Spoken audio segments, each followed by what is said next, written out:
Rylan McKinnon, a feared Glasgow gang enforcer, thought he could escape his violent past, but betrayal, murder, and a deadly criminal empire in the USA pushed him to the edge of survival.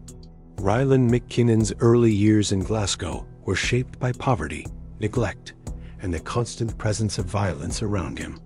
The narrow streets of his neighborhood were filled with gang symbols, broken windows, and worn-out stairwells that echoed with footsteps at night. Children grew up fast there, and Rylan was no exception. By the age of 12, he had already learned that strength meant survival. He watched older boys settle disputes with fists, knives, and sometimes worse. Those moments planted something dark inside him, something that felt like power. He realized that fear controlled people more effectively than anything else, and once he understood that, he began shaping himself into someone no one would dare challenge. His home offered no comfort. His father was usually drunk and absent, drifting between jobs and bar fights. His mother, exhausted and numb, barely kept the house functioning. Rylan spent most of his time outside, wandering streets that taught him lessons no school ever could. He started running minor errands for local gang members, carrying messages, delivering packages, and collecting small debts. These tasks earned him respect among criminals and fear among kids his age. Both felt like rewards to him. Every time someone looked away or stepped aside, a sense of control grew inside him. As Rylan got older, his presence became harder to ignore. His temper sharpened, his decisions grew colder, and his loyalty to the gang world deepened.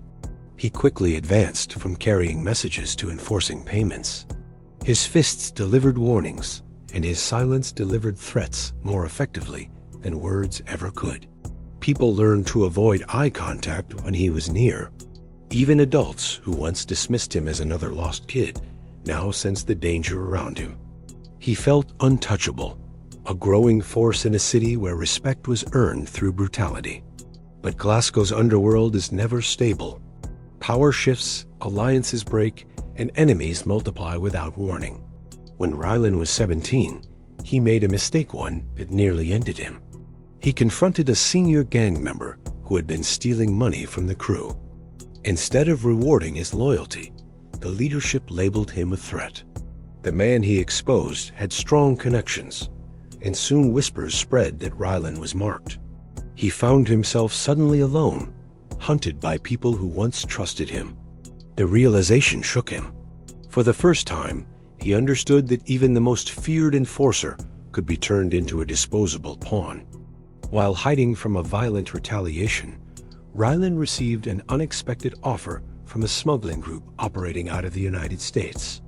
They needed someone ruthless and young, someone who didn't hesitate to get his hands dirty.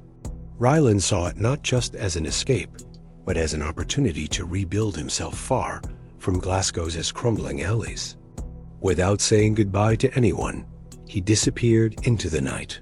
His flight to America felt like stepping into a new world, one that promised power beyond anything he had known.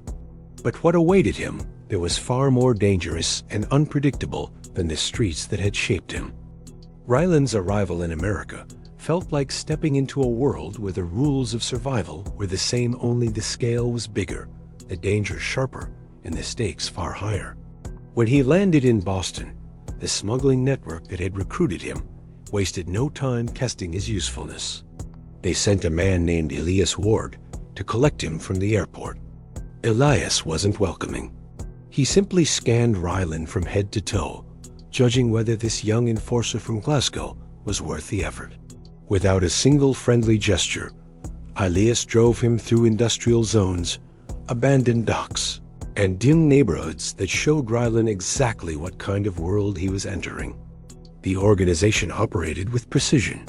Every movement had purpose. Every job fed into a larger system.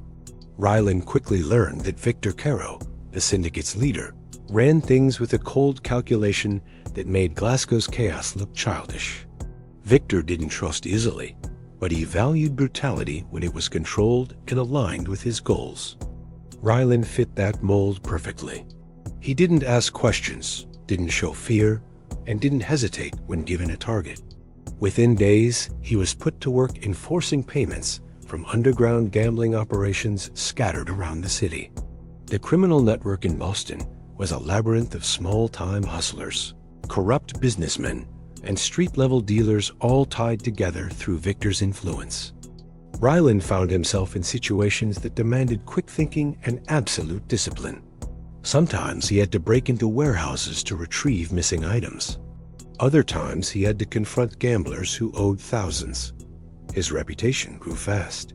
People whispered his name in fear, describing the foreign enforcer with cold eyes who never backed down. It didn't take long for Rylan to become Victor's favorite tool, silent, effective, and loyal. But with power came attention. A series of violent incidents connected to Victor's empire triggered the interest of federal authorities. The FBI started tracing patterns of illegal shipments and financial transactions that led back to the organization. Rylan didn't know it, but his arrival had been noticed. His sudden appearance in Boston matched the timeline of a growing criminal surge. He became a person of interest, a puzzle piece in an expanding investigation. Despite the tension building gradually around him, Rylan felt more alive than he ever had. America offered him opportunities Glasgow never could. The money was steady, the respect immediate, and the violence familiar. Yet he sensed something different about Victor's operation, something colder than the street loyalty he grew up with.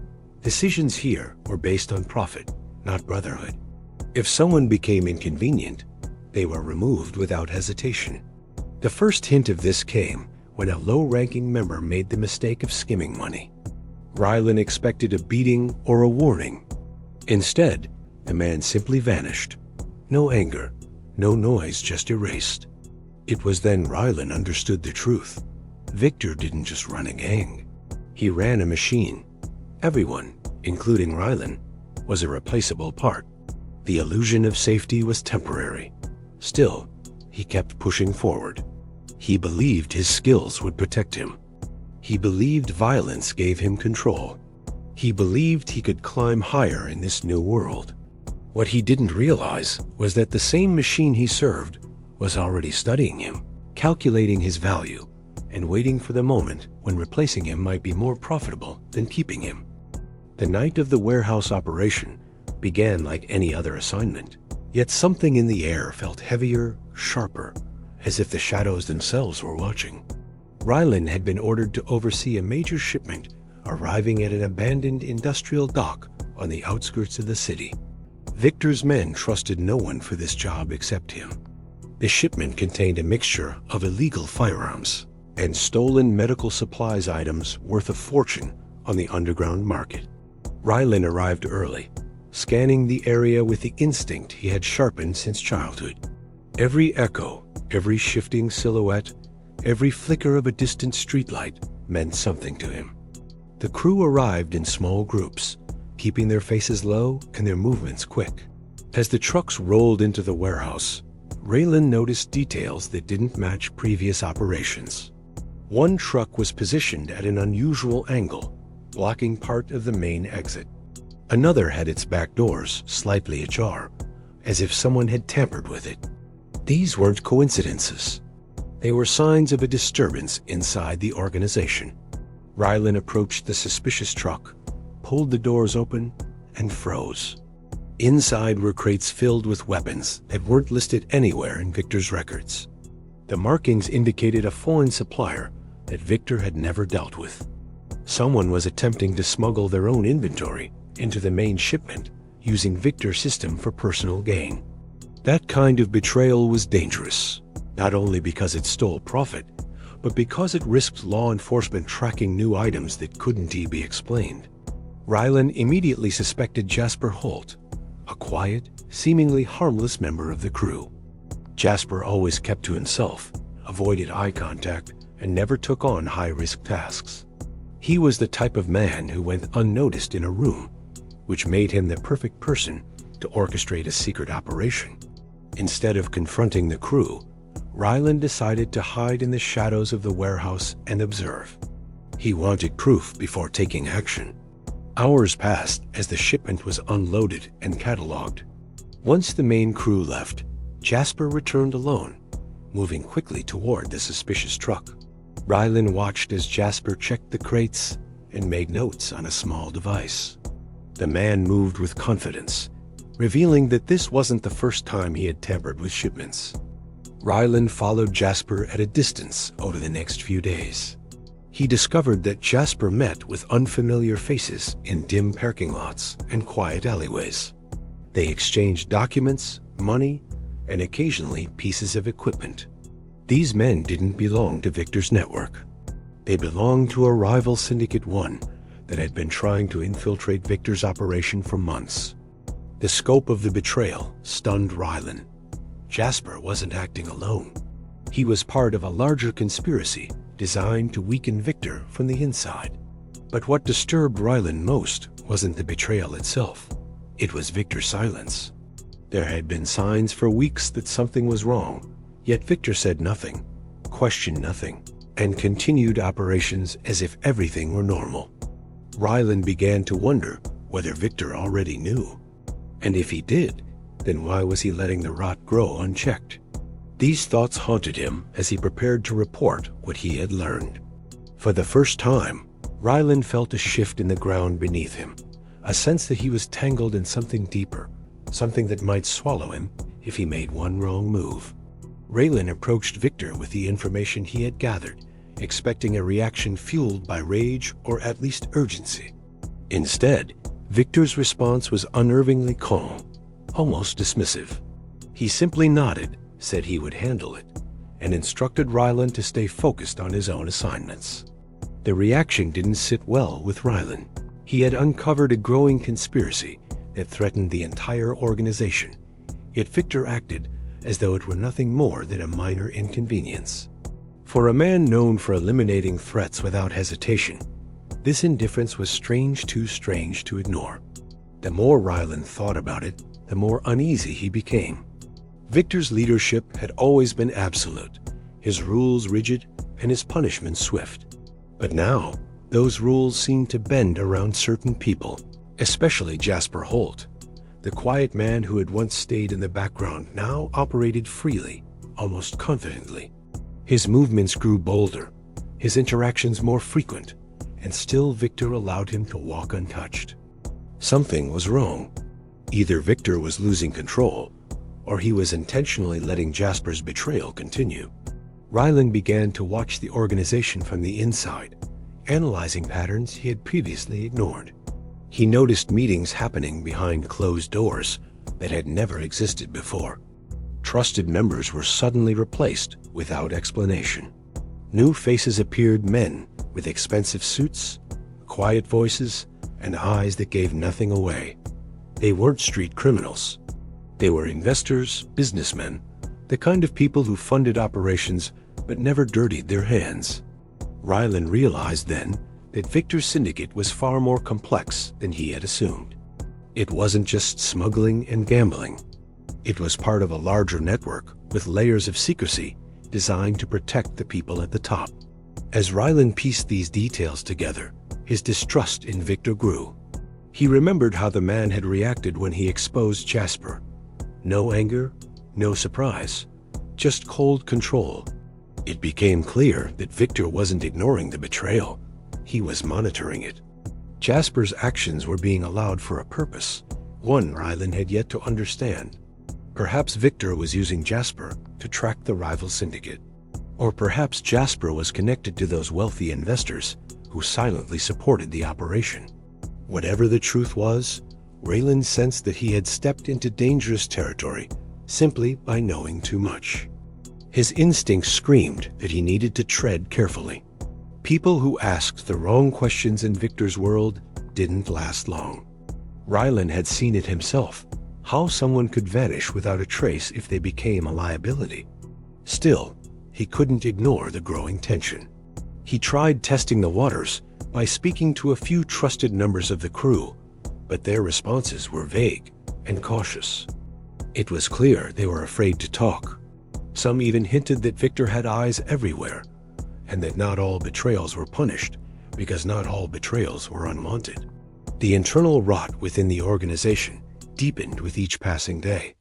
Rylan's paranoia sharpened as he realized he was caught between two dangers: the rival syndicate infiltrating Victor's territory, and the possibility that Victor himself was playing a larger, more manipulative game. He began to watch everyone: Jasper, Victor, and even the new investors, searching for signs that would reveal who controlled the strings. What Rylan didn't know was that while he was analyzing the organization, someone else was analyzing him.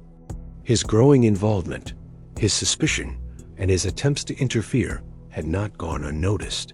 Decisions were already being made behind closed doors.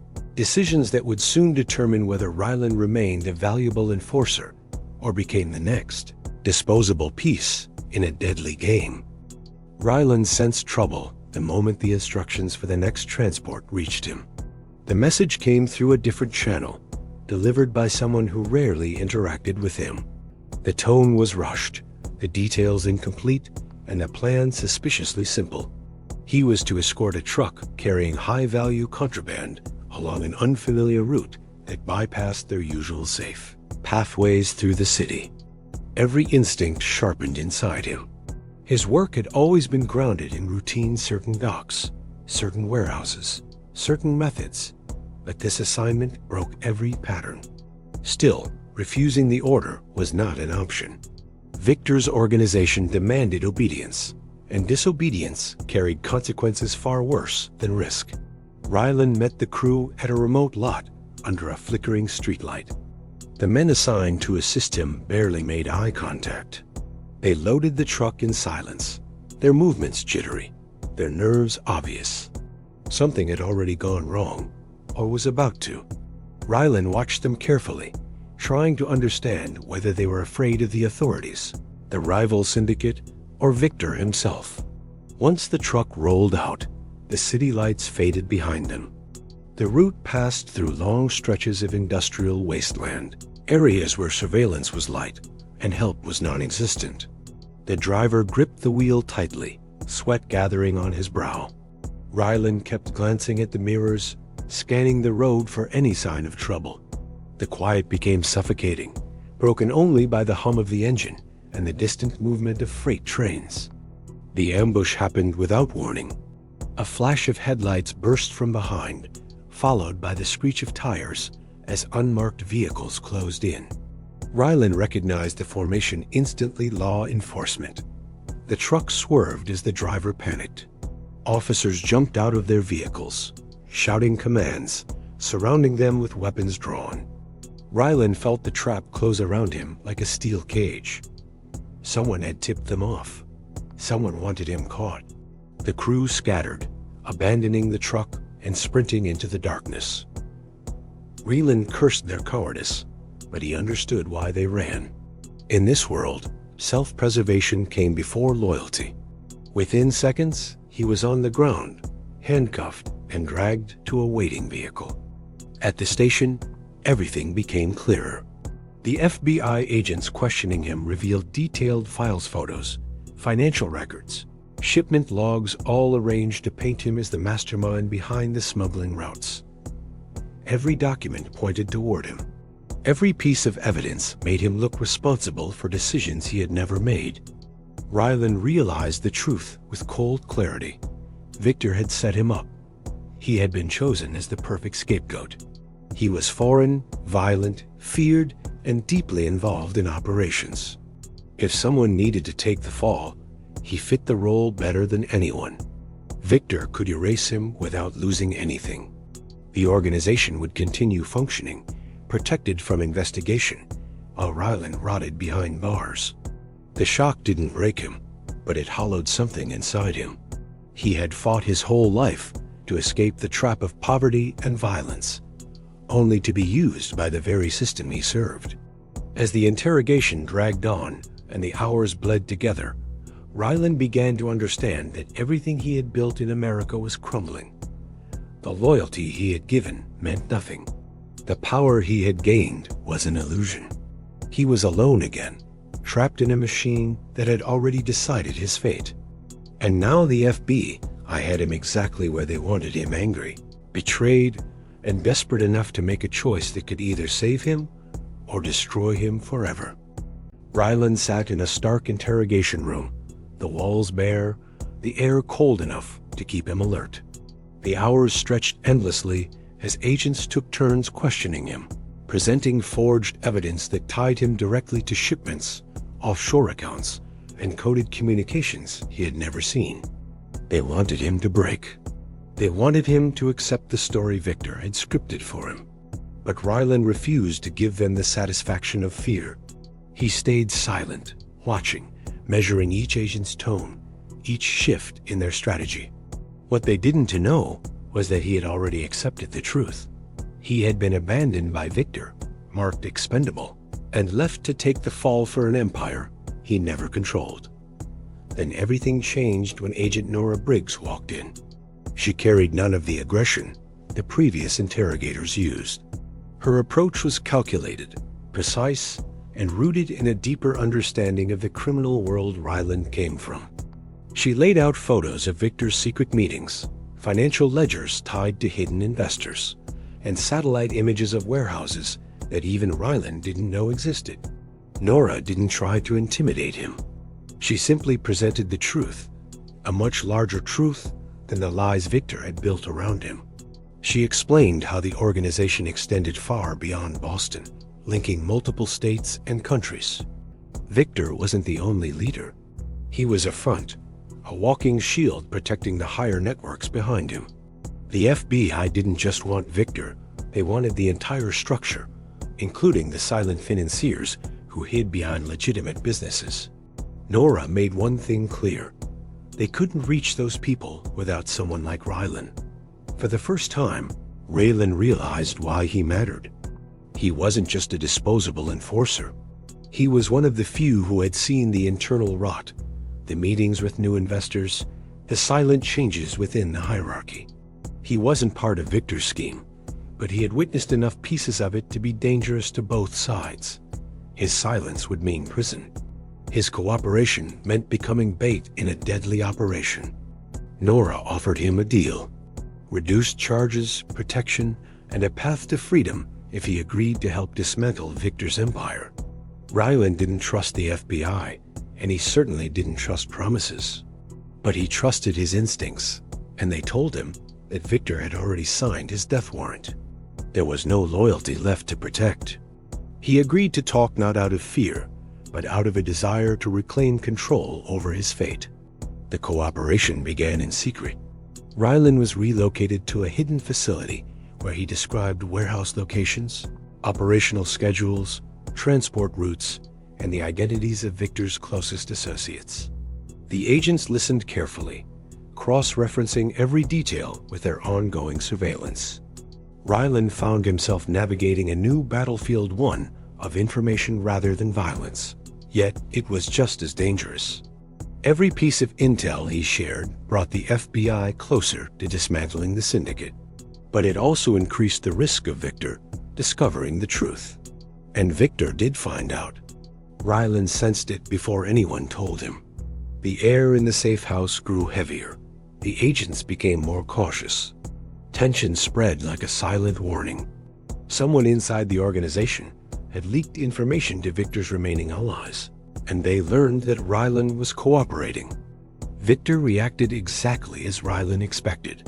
He ordered revenge, not through threats, but through precise violence meant to erase Rylan completely. The FBI tightened security around him, but even they knew the danger had escalated beyond their control. Rylan now stood on a razor's edge, caught between a government using him as an asset and a criminal empire determined to silence him. With every passing hour, the cost of his cooperation grew, and he understood one thing with chilling clarity. The decision to speak had put a target on his back that no deal could erase. Rylan sat in a stark interrogation room, the walls bare, the air cold enough to keep him alert. The hours stretched endlessly as agents took turns questioning him, presenting forged evidence that tied him directly to shipments, offshore accounts, and coded communications he had never seen. They wanted him to break. They wanted him to accept the story Victor had scripted for him. But Rylan refused to give them the satisfaction of fear. He stayed silent, watching, measuring each agent's tone, each shift in their strategy. What they didn't know was that he had already accepted the truth. He had been abandoned by Victor, marked expendable, and left to take the fall for an empire he never controlled. Then everything changed when Agent Nora Briggs walked in. She carried none of the aggression the previous interrogators used. Her approach was calculated, precise, and rooted in a deeper understanding of the criminal world Rylan came from. She laid out photos of Victor's secret meetings, financial ledgers tied to hidden investors, and satellite images of warehouses that even Rylan didn't know existed. Nora didn't try to intimidate him. She simply presented the truth, a much larger truth than the lies Victor had built around him. She explained how the organization extended far beyond Boston, linking multiple states and countries. Victor wasn't the only leader. He was a front, a walking shield protecting the higher networks behind him. The FBI didn't just want Victor, they wanted the entire structure, including the silent financiers who hid behind legitimate businesses. Nora made one thing clear. They couldn't reach those people without someone like Rylan. For the first time, Rylan realized why he mattered. He wasn't just a disposable enforcer. He was one of the few who had seen the internal rot, the meetings with new investors, the silent changes within the hierarchy. He wasn't part of Victor's scheme, but he had witnessed enough pieces of it to be dangerous to both sides. His silence would mean prison. His cooperation meant becoming bait in a deadly operation. Nora offered him a deal: reduced charges, protection, and a path to freedom if he agreed to help dismantle Victor's empire. Rylan didn't trust the FBI, and he certainly didn't trust promises. But he trusted his instincts, and they told him that Victor had already signed his death warrant. There was no loyalty left to protect. He agreed to talk not out of fear, but out of a desire to reclaim control over his fate. The cooperation began in secret. Rylan was relocated to a hidden facility where he described warehouse locations, operational schedules, transport routes, and the identities of Victor's closest associates. The agents listened carefully, cross-referencing every detail with their ongoing surveillance. Rylan found himself navigating a new battlefield, one of information rather than violence. Yet it was just as dangerous. Every piece of intel he shared brought the FBI closer to dismantling the syndicate. But it also increased the risk of Victor discovering the truth. And Victor did find out. Rylan sensed it before anyone told him. The air in the safe house grew heavier. The agents became more cautious. Tension spread like a silent warning. Someone inside the organization had leaked information to Victor's remaining allies, and they learned that Rylan was cooperating. Victor reacted exactly as Rylan expected. He ordered revenge, not through threats, but through precise violence meant to erase Rylan completely. The FBI tightened security around him, but even they knew the danger had escalated beyond their control. Rylan now stood on a razor's edge, caught between a government using him as an asset and a criminal empire determined to silence him. With every passing hour, the cost of his cooperation grew, and he understood one thing with chilling clarity. The decision to speak had put a target on his back that no deal could erase. The first attack came quietly, a reminder that Victor's influence stretched far beyond the city streets. Rylan was being transported from one safe house to another when a black SUV rammed the escort vehicle, sending it spinning into a concrete barrier. Agents scrambled for cover. Bullets cracked through the air, and smoke filled the road.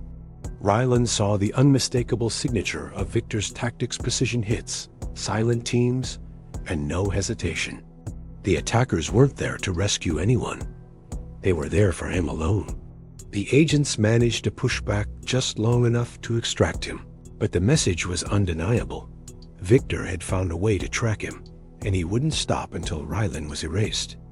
After the ambush, the FBI moved him to a fortified underground bunker used only for high-risk informants. The walls were reinforced steel, Camera systems monitored every angle, and agents rotated shifts in pairs to avoid slip-ups.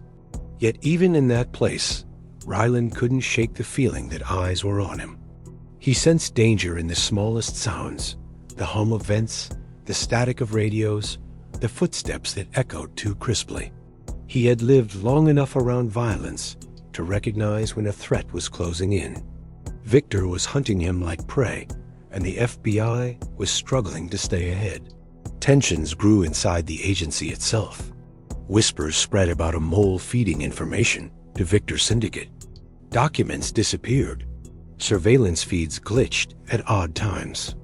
Rylan watched agents argue behind closed doors, their voices sharp and anxious, proof that the enemy was closer than anyone wanted to admit. Each day he cooperated, the stakes rose higher. The FBI got closer to the heart of Victor's empire, but Rylan got closer to becoming collateral damage. Then came the night that confirmed everything. Alarms blared throughout the bunker, lights flashed red, and heavy doors locked automatically. Agents rushed past Rylan's room, weapons raised, shouting into radios. He pressed his ear to the steel door and listened. A breach had occurred. Systems were failing one by one. Someone had disabled key security features from inside the facility. Rylan felt the cold truth settle into him. The mole wasn't outside. It was someone trusted, someone with clearance, someone who had been standing just feet from him for days. Gunfire erupted in a hallway, followed by the sound of agents dropping to the floor. Rylan braced himself as the emergency door finally swung open. Instead of Victor's hitman, it was Agent Nora Briggs, breathing hard, eye-sharp urgency written across her face. She pulled him out, explaining that a sleeper agent embedded years ago had activated a signal to Victor's team. The attack force had already breached the upper levels. They needed to move before the killers reached the bunker's core. Rylan followed her through dim corridors, his survival instincts firing on every step. Explosions shook dust from the ceiling. He could hear Victor's men closing in quick, ruthless, determined. Nora led him toward a maintenance tunnel, rarely used and almost forgotten. As they climbed down a narrow ladder, she told him something that chilled him more than the violence around them. The mole hadn't acted alone. Someone higher in the syndicate had been waiting for this moment, and they didn't want Victor dead. They wanted to replace him. That revelation hit Rylan harder than any ambush. This wasn't just retaliation. This was a power shift, a silent war unfolding behind the scenes. Victor wanted him dead. The new faction wanted him alive long enough to use him. Both sides saw him as a piece to move on their board. For the first time in his life, Rylan realized he wasn't just surviving a criminal empire. He was trapped at the center of a shadow war, far bigger than anything he had ever imagined. And the most dangerous part was still ahead. The raid on Victor Caro's empire unfolded with a precision that Rylan had never imagined. Every warehouse, every safe house, every hidden office was targeted simultaneously.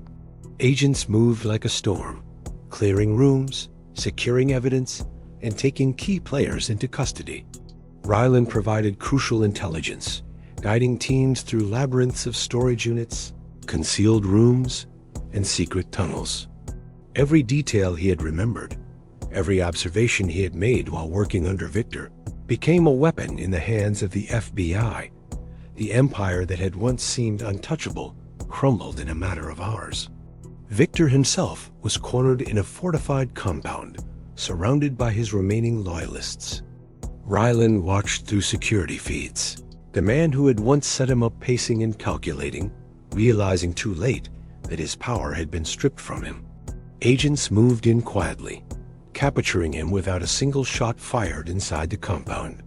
It was a clean, clinical victory, a stark contrast to the chaos Rylan had endured during the ambushes, betrayals, and high-speed chases over the past months. For Victor, years of control and fear ended in a single quiet surrender.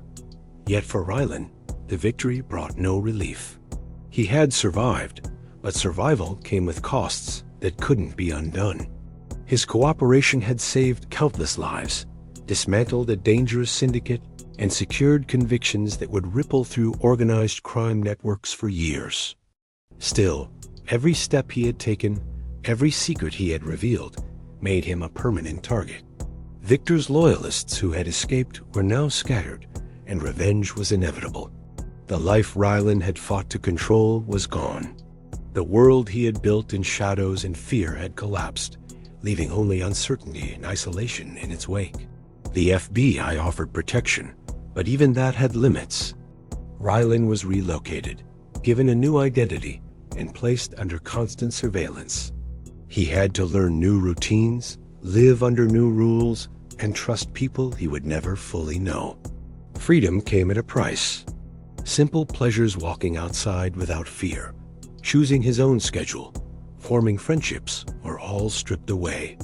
He lived in a state of perpetual vigilance, where every stranger might be an enemy. Every message could carry a threat, and every decision had to be calculated for survival. Even with his identity erased, Rylan carried the weight of his past. He remembered the alleys of Glasgow, the early fights that taught him fear and control, and the first orders in Boston that drew him into a world of violence he had never imagined.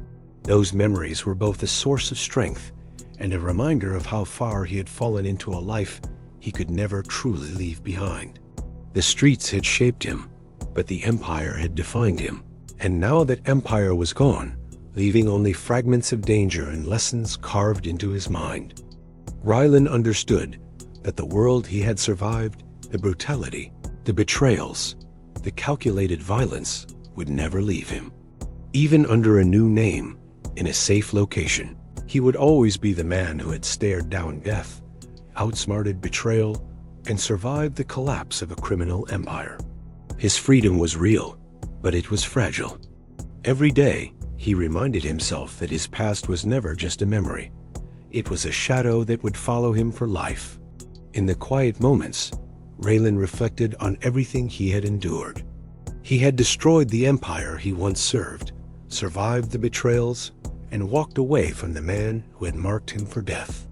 Yet he knew one undeniable truth: survival was never enough. Power, loyalty, and freedom were illusions in a world built on fear. His past, his crimes, and the violence he had embraced would remain with him forever, a permanent echo of a life shaped by brutality and the choices that had brought him to the edge and kept him alive.